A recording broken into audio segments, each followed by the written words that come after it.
A 710-foot wall of concrete in Arizona is holding back a reservoir that is 77% empty. Not because of a leak, not because of a single catastrophic failure. It is being drained on purpose by the very federal agency that built it to satisfy a legal promise made in 1922.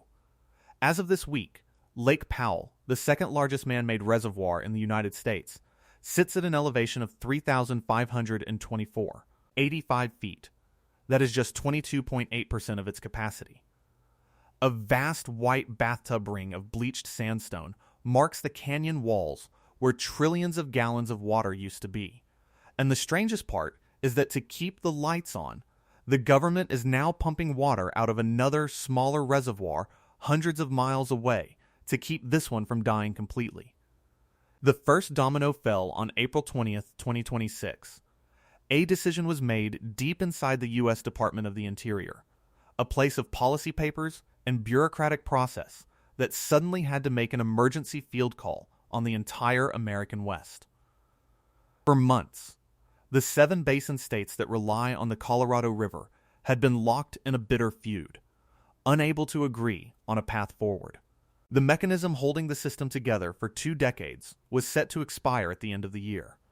The federal government, under the leadership of Interior Secretary Doug Burgum, had already warned them, find a solution, or one would be found for you. But nature did not wait for the October deadline.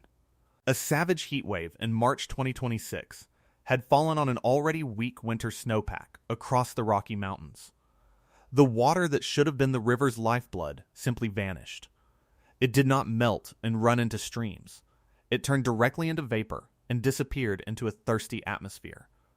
The official projections from the U.S. Bureau of Reclamation in May were catastrophic. The probable minimum inflow for the entire 2026 water year was just 3.01 million acre-feet.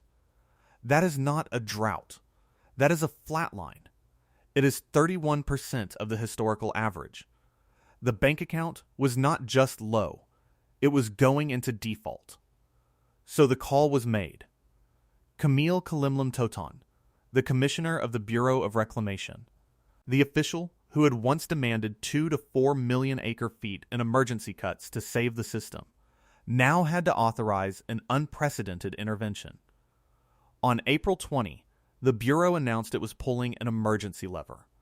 Releases from Glen Canyon Dam would be slashed from their planned rate down to a historic low of 6.0 million acre-feet. This would save Lake Powell, but it would starve everything downstream. And to make the math work, to keep Powell's water level from crashing below the turbine intakes, the Bureau began draining 1 million acre-feet of water from the upstream Flaming Gorge Reservoir. It was a desperate, tactical shuffle, taking water from a smaller bathtub to keep a much larger, more critical one from running completely dry. And as of July 8, the result of that decision is now visible on the landscape. Lake Powell sits at 3,524.85 feet, its lowest summer level since it was first filled in the 1960s. The rescue mission had begun. To understand the crisis unfolding at Glen Canyon Dam, you have to understand the dam itself, not as a piece of infrastructure, but as a scale. On one side is the physics of gravity and the climate of the 21st century. On the other side is the enormous weight of history, law, and economic ambition. The dam was completed on September 13, 1963. It was the crowning achievement of a man named Floyd Dominy, the controversial and aggressive commissioner of the Bureau of Reclamation, who believed that no river in the American West should flow to the sea without being put to human use. Glen Canyon Dam was his masterpiece, a 710-foot high concrete arch designed to plug the Colorado River, generate massive amounts of electricity, and act as a giant storage tank for the upper basin states of Colorado, New Mexico, Utah, and Wyoming. This storage was not for their own use. It was a legal obligation. Under the Colorado River Compact, signed on November 24, 1922, the upper basin is legally required to deliver 75 million acre-feet of water to the lower basin states of Arizona, California, and Nevada over any 10-year rolling period. The dividing line is a spot in the river 15 miles downstream from the dam, called Lee's Ferry. The dam and Lake Powell behind it are the upper basin's bank account, designed to guarantee that delivery, even in dry years. For decades, the system worked. Snow would fall in the Rockies, melt into the Green, the Gunnison, and the San Juan rivers, and flow into Lake Powell. The dam would release a steady, predictable supply downstream to Lake Mead, which in turn fed the canals of Arizona and the sprawling cities of Southern California. But here is the detail that tells the real story. The men who wrote the compact in 1922 did their work during one of the wettest periods in the last 1,200 years. They calculated that the river carried more than 17 million acre-feet of water a year. They divided up a river that did not actually exist. The real long-term average flow of the Colorado is closer to 12 or 13 million acre-feet. For a century, the southwestern United States has been living on borrowed water, a debt enabled by the massive storage of Lake Powell and Lake Mead. Now, after 26 years of a megadrought supercharged by a warming climate, the bill is coming due. This is not a simple drought. Scientists call the phenomenon aridification, a permanent shift to a hotter, drier baseline. The soil is thirstier, the air is warmer, the sun is more intense. When snow falls in the mountains now, a huge percentage of it is lost before it ever becomes water. It sublimates, turning directly from solid ice into atmospheric vapor. What does melt is often soaked up by parched ground that has been baking for 2 decades. The result is what we saw in the spring of 2026. A weak snowpack, hit by a March heatwave, produced a runoff that was not just bad. It was a statistical impossibility just a generation ago. Jack Schmidt, the director of Utah State University Center for Colorado River Studies, put it plainly in July. What is unique this year is that there was no recovery at all. The system expected a spring rebound, a brief reprieve from another dry winter. It never came. Instead, the reservoir will now almost certainly fall to unprecedented low conditions later this year. This is the part that the headlines about low water levels do not capture. The problem at Lake Powell is no longer about weather. It is about math. It is a mass balance problem. The laws governing the river legally require more water to leave the reservoir than nature is providing to fill it. And the machinery inside the dam has no tolerance for this new reality. The Glen Canyon power plant has 8 turbines with a total generating capacity of 1,021 megawatts. That power is a critical stabilizer for the electrical grids of 7 states. But those turbines can only function if the lake's surface is above their intake pipes. That elevation is 3,490 feet above sea level. This is the minimum power pool. It is the number that keeps federal water managers awake at night. As of July 8, 2026, the water level is at 3,524.85 feet. There are only 34 feet of buffer left. 34 feet between generating clean hydropower for millions and having one of the largest power plants in the country go silent. If the lake surface drops below 3,490 feet, the water pressure becomes too low. Air bubbles can get sucked into the turbines, a phenomenon called cavitation, which can physically destroy the machinery. The plant would have to be shut down. 34 feet. At the current rate of decline, accelerated by summer evaporation, that is not a comfortable margin. It is a terrifyingly close deadline, and it is why the government made the decision it did in April. Slashing releases to 6.0 million acre-feet was not about saving water. It was about saving the power plant. It was an admission that the system is now being managed not for farmers in California or homeowners in Phoenix, but for the elevation of the water in feet above sea level at Glen Canyon Dam. And below the power pool, there is another, even more final threshold. Dead pool. An elevation of 3,370 feet. This is the point at which the water level is so low it can no longer flow downstream through the dam's outlet, works via gravity. The Colorado River would, for all practical purposes, cease to flow out of Glen Canyon.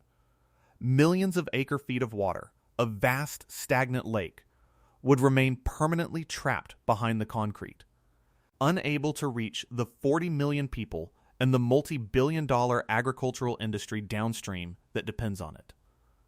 Lake Powell would become a terminal lake, a giant puddle at the bottom of a canyon, filling up with mud.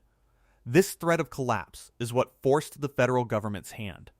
The entire modern history of the Colorado River has been governed by a complex set of agreements, court decrees, and operational guidelines collectively known as the Law of the River. The most recent and critical of these, the 2007 Interim Guidelines and the 2019 Drought Contingency Plans, are the rules that tied the fates of Lake Powell and Lake Mead together. They dictated how much water Powell must release, and how deep the cuts would be for the lower basin states as the reservoirs fell. Those rules, the very scaffolding holding the system together, expire at 11:59 p.m. on December 31st, 2026. For years, the states knew this deadline was coming. They negotiated. They argued. The upper basin, led by Utah and Colorado, pushed for a new reality where cuts were based on the actual amount of water flowing into Powell. They wanted to account for evaporation and the impacts of aridification. The lower basin, especially California with its senior water rights, resisted. They pointed to the 1922 Compact and the legal obligation of the upper basin to deliver that 75 million acre-feet of water over 10 years, no matter how dry it got. The two sides were fundamentally at odds, staring at a shrinking supply and refusing to be the first to give anything up. They failed. They could not reach a consensus. So, on January 9th, 2026, the federal government, through the Department of the Interior, did what it had been threatening to do. It released a draft Environmental Impact Statement, or DEIS, for the post-2026 operations. In it were several alternatives, the federal government's own vision for how the river would be run. It was a clear message to the states. If you cannot govern yourselves, we will. Secretary Doug Burgum's public statements were diplomatic, thanking the governors for their work, but the undercurrent was steel. The federal government was preparing to impose a solution, aiming for a final decision by October 1st, 2026, so the new rules could be in place before the old ones expired. The failure of the states to agree is the central political drama of the Colorado River crisis. It is a collision between a century of legal precedent and the unforgiving reality of a changed climate. The fight is no longer about lawns in Las Vegas versus alfalfa fields in Arizona. It is about a fundamental question. Does the entire system need to shrink to match the river that we have, not the river we once imagined? Every state will have to make a sacrifice.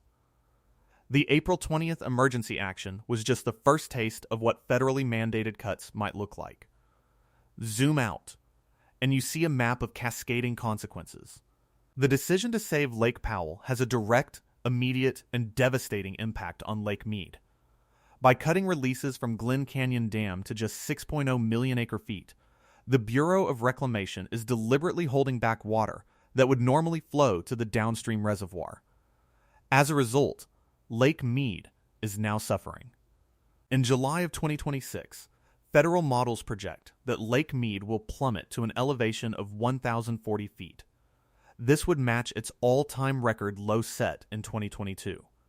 The haunting images of that year, the bathtub ring starkly visible, the skeletal remains of sunken boats, even human remains found on newly exposed shorelines, are about to become reality once again. This is the brutal trade-off. To keep the turbines spinning at Glen Canyon, the federal government is pushing the nation's largest reservoir to the absolute brink. A low Lake Mead triggers the most severe water cuts for Arizona and Nevada. The Central Arizona Project, the CAP, a 336-mile-long aqueduct that brings Colorado River water to Phoenix and Tucson, will be hit hardest. Farmers will see their allotments zeroed out. cities will face unprecedented conservation mandates.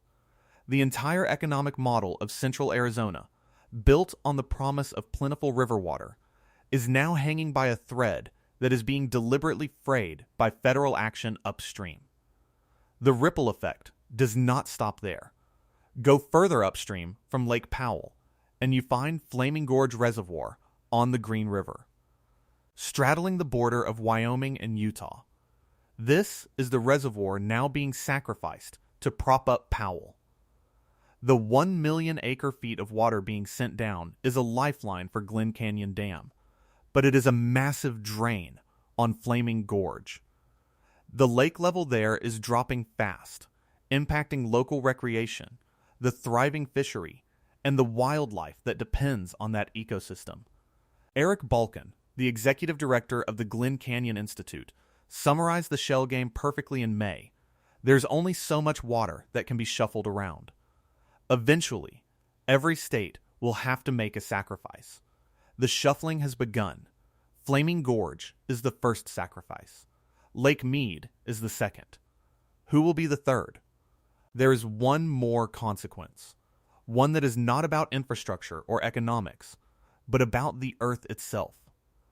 As Lake Powell drains, something is happening that no one planned for. A lost world is re-emerging. Glen Canyon, the place that conservationist David Brower called the heart of the scenic wonderland of the Colorado, the place that was drowned in the 1960s, is coming back to life. Side canyons that have been filled with murky water for 60 years are now passable on foot. Waterfalls that were submerged are flowing again. Natural bridges, ancient pictographs, and delicate ecosystems are seeing sunlight for the first time in 2 generations.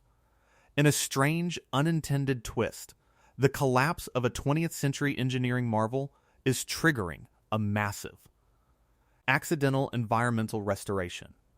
Organizations like the Glen Canyon Institute, which have advocated for decades for bypassing the dam, are now watching their vision come true, not by choice, but by crisis. The sandstone is reappearing. The sediment is being flushed out by new streams. The willows and cottonwoods are taking root again. It is a stunning, beautiful rebirth happening inside a slow-motion catastrophe. But even this silver lining is complicated. As the water recedes, it exposes another problem that has been growing in the dark for 60 years: sediment. For more than half a century, the Colorado and San Juan rivers have been dropping their payload of mud and silt into the still waters of Lake Powell. This accumulating sediment is a monster hiding in the deep. It is permanently reducing the actual storage capacity of the reservoir. The lake isn't just emptying, its container is shrinking. Even if a decade of miraculous snows were to fall, Lake Powell can never again hold the 25.16 million acre-feet it was designed for. A portion of it is gone forever, filled with 60 years of mud.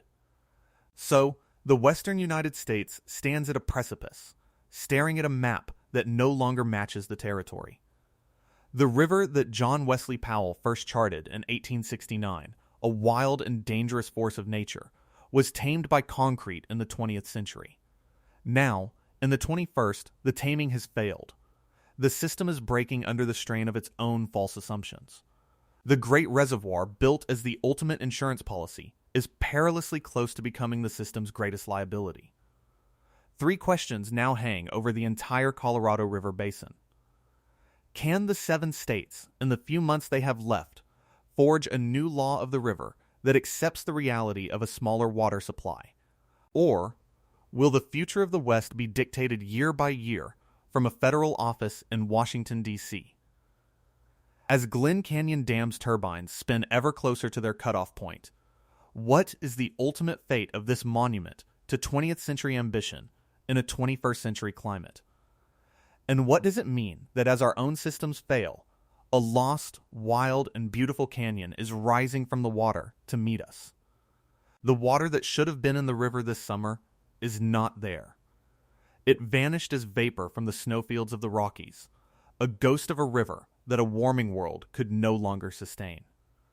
The last of the water draining from Flaming Gorge is right now moving slowly down the Green River, an emergency transfusion for a dying patient.